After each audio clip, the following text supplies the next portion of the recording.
Halo guys, selamat petang. Salam sejahtera dan salam perkenalan. Saya Dr. Nancy Eng, bersama Anda dalam perkongsian model DICO, khususnya dalam penyelesaian masalah matematik. Yang merupakan satu teknik atau strategi yang kita boleh gunakan. Model ini adalah bermaksud mengira operasi dan data secara efektif melalui latitude. DICO pula bermaksud data, kata kunci, dan operasi. Saya suka untuk berkongsi bagaimana model DICO ini telah terbentuk. Selepas mengenal pasti beberapa isu dan juga masalah seperti tidak dapat mengenal pasti operasi, khususnya operasi tambah, tolak, darab dan bahagi, operasi bercampur, dan operasi penukaran unit. Yang kedua, murid tidak dapat mencari isi penting. Ekoran daripada dua isu tadi, mereka tidak dapat mengira dan tidak dapat menyelesaikan soalan tersebut.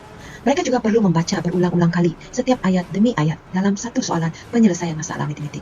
Mereka juga tidak dapat mengira dengan sistematik dan akhirnya mereka kurang motivasi.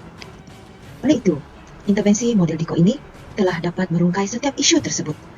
Model DICO ini ada beberapa baris dan lajur, dan kita lihat di sebelah kanan itu adalah nota kata kunci yang menunjukkan operasi, tambah, tolak, darab, dan bahagi. Manakala di bahagian tengah ada lajur D, K, dan O yang menjurus kepada data, kata kunci, dan operasi. Manakala di sebelah kanan itu pula merujuk kepada teknik sifat dan teknik sifir di dalam penukaran unit. Baiklah, ini adalah impak daripada hasil model DICO tersebut, di mana dari segi masa mereka dapat menjawab kurang daripada 3 minit. Tempat dan bimbingan mereka boleh menjawab di rumah maupun di sekolah tanpa bimbingan guru.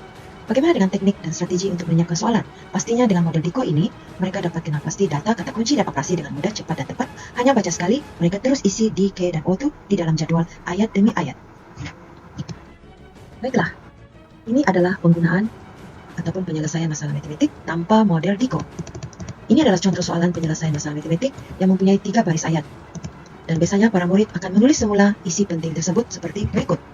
Dan seterusnya kata kunci bagi murid yang agak pandai dan sederhana, mungkin mereka dapat mengenal pasti perkataan, baki, peratus, dan yang tinggal. Tetapi bagaimana bagi para pelajar yang kita anggap masih memerlukan bimbingan ya, dan masih belum dapat mengira dengan betul dan tidak boleh membaca atau mengenal pasti kata kunci? Makanya model DICO telah diwujudkan. Model DICO ini membolehkan para murid mengisi tempat kosong D, K, dan O.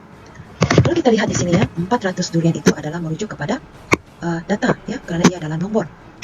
Dan seterusnya 1/5 itu juga adalah nomor, yaitu nomor pecahan, dan 3/4 itu juga adalah pecahan, dan para murid akan tulis terlebih dahulu ayat demi ayat. Baris yang pertama ini adalah untuk soalan yang ataupun ayat yang pertama.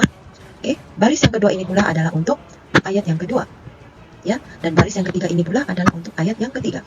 Oke, dan selepas itu ayat yang keempat, berapakah peratus? Berapakah itu kita tulis dalam bentuk tanda soal, dan peratus itu adalah kata kunci untuk soalan yang terakhir, peratus tinggal.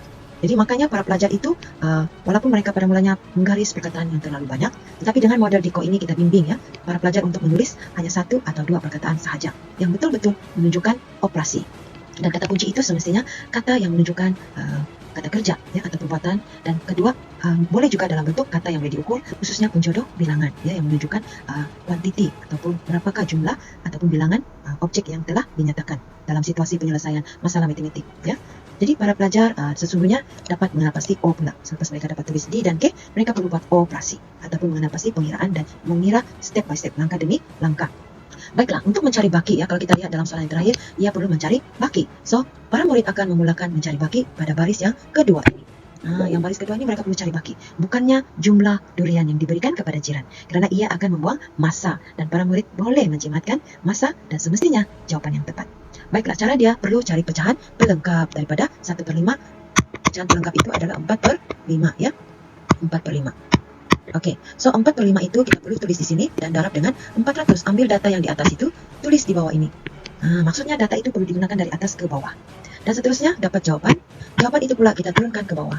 Dia perlu ikut seperti prinsip akal lah, dari atas ke bawah atau bawah ke depan ya. So 1/4 itu pula adalah pecahan pelengkap daripada 3/4 ya. So pecahan pelengkap 3/4 adalah 1/4. Dan seterusnya jawaban yang kita perolehi juga perlu turun ke bawah. Dan untuk mencari peratus semestinya pecahan darab 100%. Tapi berapakah pecahan itu? 80 per ambil data semula dari atas ini. Kenapa? Sebab data di sebelah operasi ini telah digunakan semua ya, ia telah digunakan semua. Dan data di bawah ataupun penyebut untuk operasi penyebut bagi pecahan 80 itu sebelum dioperasikan kepada 100%, kita perlu mencari jumlah keseluruhan, yaitu data yang dari atas. Maksudnya kalau sudah habis data yang di sebelah operasi itu, kita ambil data yang atas 400 di sebelah jalur data. Jadi jawabannya adalah 20%. Oke. Dan yang paling penting juga dalam penyelesaian masalah matematik ini adalah unit ya. Setiap jawaban itu perlu ada unit. Jadi peratus itu perlu ada. Maka murid perlu melihat kata kunci yang terakhir pada bagian jalur K lah, peratus. Jawab peratus itu adalah unit. So, murid perlu tulis 20 dan letak unit peratus untuk mendapat markah penuh. Baiklah, ini adalah contoh yang seterusnya. Kita boleh lihat sendiri di sini bagaimana data dan kata kunci itu dimasukkan dalam jadwal atau model DICO. Dan seterusnya para pelajar menyelesaikan satu demi satu baris. Ya, dan unit itu sangat penting.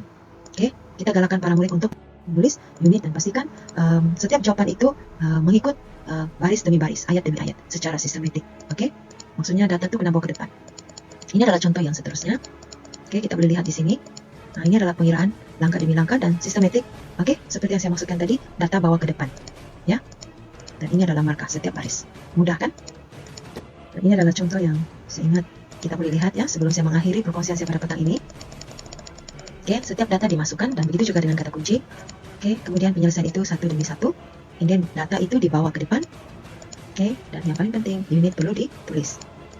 Jadi para guru juga mudah untuk memeriksa. Baiklah, saya harap perkongsian ini dapat membantu para guru, khususnya guru matematik, di dalam soalan penyelesaian masalah. Sekian dan terima kasih. Jumpa lagi.